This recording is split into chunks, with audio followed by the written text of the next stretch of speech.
안녕하십니까, 이광빈입니다. 우리 사회 문제점을 진단하고 지속 가능한 사회를 모색하는 뉴스프리즘 시작합니다. 이번 주 뉴스프리즘이 풀어갈 이슈 함께 보시겠습니다.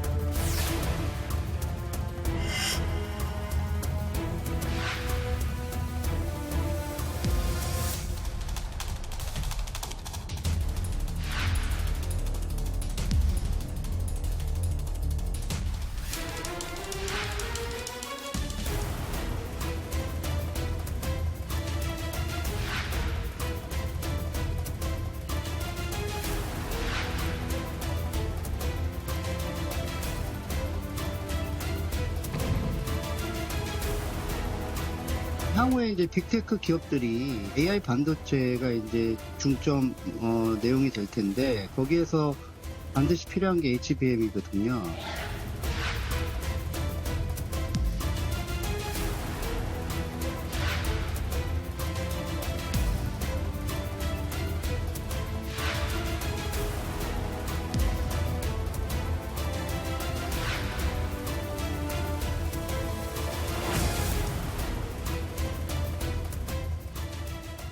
인공지능, AI 시대가 열리면서 K 반도체에 대한 주목도는 더욱 커졌습니다. 대외 무역 의존도가 큰 한국 경제에서 반도체는 확고부동한 최대 주력 수출 품목입니다. 삼성전자와 SK하이닉스의 주가에 일희일비하는 분들도 많으실 겁니다. 미래 한국 경제의 첨단 산업 경쟁력에도 K 반도체는 핵심입니다. 더구나 반도체 분야에서 미국의 대중 견제는 갈수록 강해지고 있는데 첨단 산업을 둘러싼 글로벌 패권 경쟁을 반도체 분야가 좌지우지하는 모습입니다. 다만 최근 글로벌 반도체 시장이 특히 메모리칩 분야에서 공급 과잉 등의 이유로 하락기가 올 것이라는 우려가 제기되기도 합니다. 삼성전자의 3분기 실적이 기대를 밑돌기도 했는데요. 반면 미국 반도체 기업 마이크론의 3분기 실적은 시장의 기대 이상으로 반도체 겨울론을 일부 불식시키기도 했습니다. 먼저 관련 상황 강재은 기자가 살펴봤습니다. 전 세계 주요 메모리 반도체 기업 중 가장 먼저 실적을 발표해 반도체 풍향계로 불리는 미국의 마이크론. 마이크론은 지난달 올해 6월부터 8월까지 매출액 77억 5천만 달러, 영업이익 15억 2,200만 달러를 기록했다고 발표했습니다. 전분기 대비 매출은 14%, 영업이익은 112% 증가한 겁니다. 이처럼 마이크론이 호실적을 기록한 것은 인공지능, AI 열풍에 데이터 센터용 칩에 대한 수요가 폭증했기 때문입니다. 마이크론은 고대역폭 메모리 HBM과 솔리드 스테이트 드라이브 SSD의 수요가 강세를 보여 수익성이 개선됐고 매출액도 사상 최대를 기록했다고 밝혔습니다. We are entering fiscal 2025 with the strongest competitive positioning in Micron's history. Robust data center demand is exceeding our leading-edge node supply and is driving overall healthy supply-demand dynamics. 마이크론은 다음 분기 매출액 전망치를 약 87억 달러, 우리 돈 약 11조 7천억 원으로 제시했습니다. 이는 시장 예상치보다 약 4억 달러 넘게 높은 수준입니다. 마이크론은 우리나라의 SK하이닉스와 함께 인공지능에 필수적인 HBM을 엔비디아에 공급하는 업체입니다. 업계 3위인 마이크론이 4분기에 깜짝 실적을 보이면서 최근 불거진 반도체 겨울론을 잠재웠다는 평가가 나옵니다. 앞서 모건 스탠리는 반도체의 겨울이 온다라는 제목의 보고서에서 스마트폰 등의 수요 감소와 HBM 공급 과잉으로 반도체 시장의 불황이 지속될 것으로 전망했는데 마이크론의 실적이 이런 우려를 깼기 때문입니다. 마이크론은 이미 지난 6월 HBM의 올해 생산분과 내년 생산 예정분이 모두 팔렸다고 밝힌 바 있습니다. 업계에서는 인공지능 수요 급증으로 오히려 세계적으로 반도체 부족 사태가 발생할 거라는 예측도 나옵니다. 글로벌 컨설팅 업체 베인앤드컴퍼니는 인공지능 관련 시장 규모가 매년 40에서 55% 성장해 2027년에는 1조 달러에 달할 것으로 예상했습니다. 그러면서 인공지능 칩과 인공지능 관련 전자기기에 대한 수요 급증으로 글로벌 칩 부족 사태가 발생할 수 있다고 진단했습니다. 다만 또 다른 메모리 반도체인 D램의 월 평균 가격은 하락세를 보여 반도체 시장 침체에 대한 우려는 여전히 남아 있습니다. 연합뉴스 강재은입니다. K 반도체에 대한 외국계 투자 은행들의 우려가 반복되고 있습니다. 국내 집권가에선 이를 지나친 우려라고 반박하고 있는데요.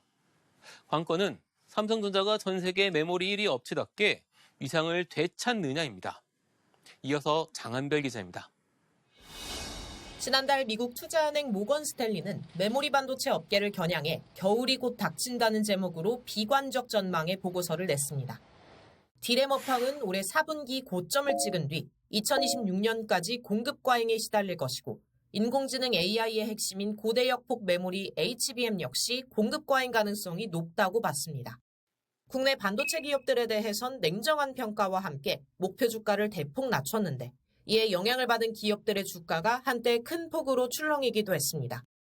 외국계 투자은행 맥쿼리 또한 최근 보고서에서 삼성전자 투자 의견을 매수에서 중립으로 낮추고 목표 주가는 이전보다 약 50% 내렸습니다.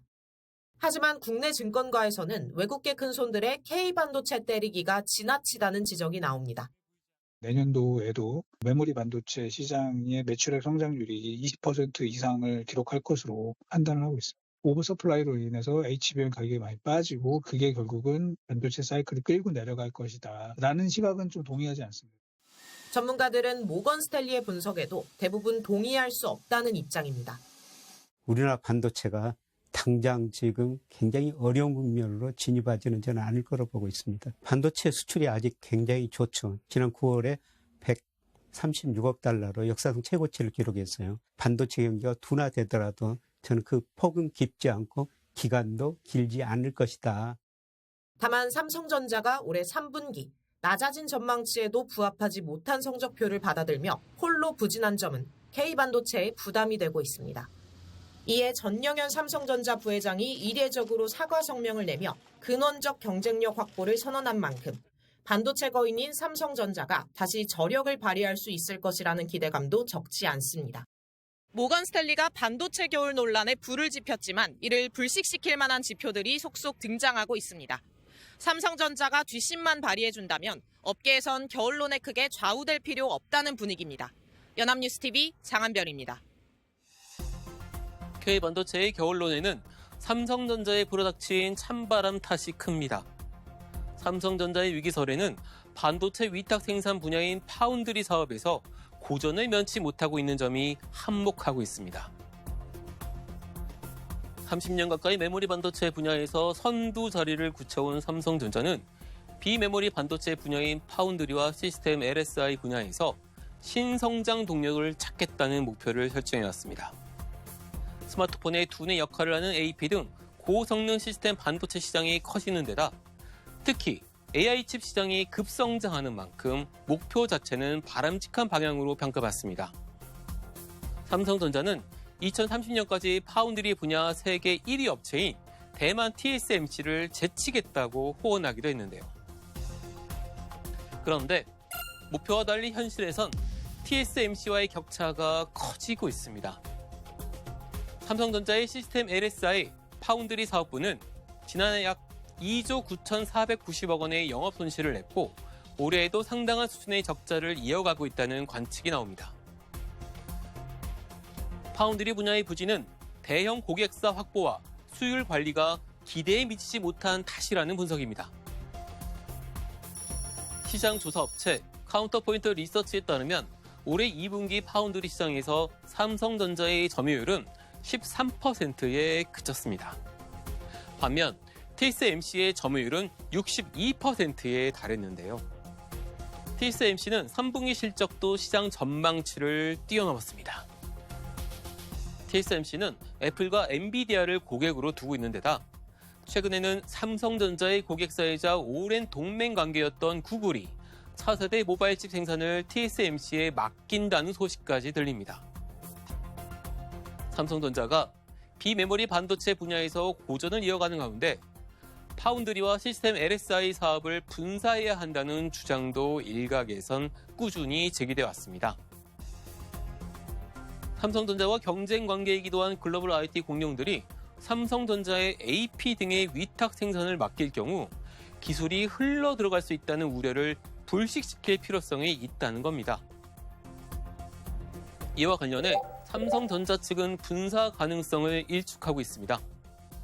삼성전자의 부진을 놓고 파운드리를 3나노가 아닌 2나노 이하 공정에서 승부수를 띄우겠다는 전략으로 보인다는 전문가들의 분석도 나옵니다. 삼성전자는 수율 개선에 속도를 내고 있고 고객 친화적인 원스톱 서비스를 제공하겠다는 입장인데 파운드리 분야에서 반전의 시나리오를 쓸지 주목됩니다. 앞서 보셨듯이 반도체는 우리나라 수출을 견인하는 대표적인 효자 상품입니다. 삼성전자와 SK하이닉스의 고성능 메모리 반도체의 글로벌 시장 점유율은 90%가 넘는데요. 메모리 반도체 1위 타이틀을 거머쥐기 위한 양사 경쟁도 치열해지고 있습니다. 임혜준 기자입니다. 지난달 반도체 수출은 136억 달러, 우리 돈으로 18조 원을 기록했습니다. 사상 최대 수출 실적을 석 달 만에 또다시 갈아치운 겁니다. 9월 전체 수출에서 반도체가 자리한 비중만 20%가 넘습니다. 특히 AI칩 제작에 필수인 고대역폭 메모리, HBM을 포함한 메모리 반도체 수출은 전년보다 60%나 늘어났습니다. 반도체가 우리나라 수출 실적을 견인하는 대표적 효자로 불리게 된 이유입니다. 우리 반도체의 세계 시장 점유율은 압도적 수준을 보이고 있습니다. 출하량을 기준으로 올해 SK하이닉스와 삼성전자는 세계 HBM 시장의 90% 이상을 점했습니다. 미국 마이크론의 점유율은 5%에 불과합니다. SK하이닉스는 최근 5세대 HBM인 HBM3E 12단 양산에 돌입했다고 밝혔습니다. 올해 3월 8단에 이어 반년 만에 또다시 업계에서 가장 먼저 엔비디아로의 납품을 확정 지은 겁니다. 선두 자리를 뺏긴 삼성전자도 추격전에 열을 올리고 있지만 납품 평가 통과 소식은 아직입니다. 이미 5세대 HBM 시장 선점에 뒤처진 만큼 한 걸음 앞선 6, 7세대 HBM 개발전에 치중한 분위기도 읽힙니다. 삼성전자와 SK하이닉스 모두 내년 HBM4를, 내후년 HBM4E 양산을 공언했습니다. 훨씬 더 빨리 데이터를 주고받을 수 있고 또 더 큰 용량의 메모리를 가질 수 있기 때문에 HBM4를 누가 먼저 만드느냐 하는 것이 주도권 싸움에서 누가 승자가 되느냐 하는. 결국 기술 개발과 양산 속도가 향후 고성능 메모리 반도체 시장 선점을 좌우할 것이란 분석이 나오는 가운데 최대 고객사 엔비디아의 제1의 공급처 자리를 꿰차기 위한 양사 경쟁은 더욱 치열해질 전망입니다. 연합뉴스TV 임혜준입니다. AI 시대에 반도체 수요는 더욱 커질 수밖에 없습니다. 세계 반도체 시장 통계 기구는 올해 전 세계 반도체 시장이 지난해보다 16% 늘어난 6,110억 달러, 하나로 약 830조 원에 달하고 내년에는 6,870억 달러, 하나로 930조 원 규모에 달할 것으로 내다봤습니다. 특히 AI 시대에는 CPU와 GPU, AP 등 비메모리 반도체 수요가 폭발적으로 늘어날 것이라는 전망입니다. 시장의 역동성이 커진 만큼 기업들의 판도도 각 기업의 대응 능력에 따라 달라질 수 있습니다. 반도체 제왕으로 불려온 미국 반도체 기업 인텔의 위기를 보듯 첨단 산업에서 영원한 1등은 없습니다. 빠른 시장 판단과 적절한 투자가 필요한데요. 기업 자체의 노력도 필요하지만 관련한 행정적 지원과 인재 양성 등의 사회적 노력도 병행되어야 경쟁력 유지에 필요할 것으로 보입니다. 이번 주 뉴스 프리즘은 여기까지입니다. 시청해주신 여러분 고맙습니다.